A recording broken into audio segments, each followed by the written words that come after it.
రీసెంట్గా వింటుంటే ఏంటంటే చాలామందికి పెళ్ళిళ్ళు కావట్లేదు, లేట్ ఏజ్లో పెళ్ళి అవుతున్నాయి.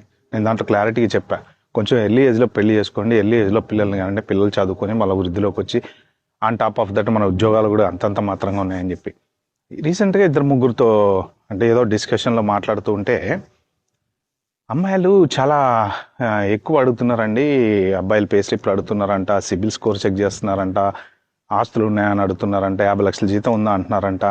ఇలాంటి రకరకాలన్నీ వస్తున్నాయి.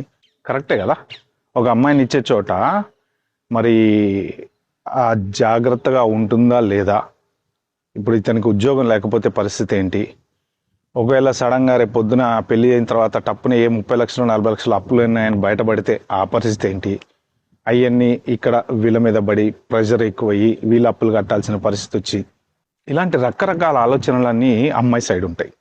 తప్పేం లేదు దాంట్లో 100%. But at the same time అసలు ఇవాళ జాబ్ ఉంది, నో ప్రాబ్లం, ఫైన్, పే స్లిప్లు చూపిస్తాం, 50 లక్షల ప్యాకేజ్ ఉంది, నెలకి లక్షన్నర పడుతున్నాయి, అంత పర్ఫెక్ట్ బాగానే ఉంది. పెళ్ళైన 4 రోజులకి జాబులు పోతే ఏం చేస్తారు? ఇప్పుడు ఏది గ్యారంటీ లేదు. ఐటీ జాబ్కి అసలు గ్యారంటీ లేదు. ఒకప్పుడేమో గవర్నమెంట్ సంబంధాలు అన్నారు, తర్వాత నెమ్మదిగా సాఫ్ట్వేర్కి వచ్చేసారు. మొన్నటిదాకా సాఫ్ట్వేర్ జాబ్ లేకపోతే అసలు అమ్మాయిలని ఇవ్వట్లేదంట. ఓకే, అది కూడా ఒక పెద్ద న్యూస్ అయిపోయింది.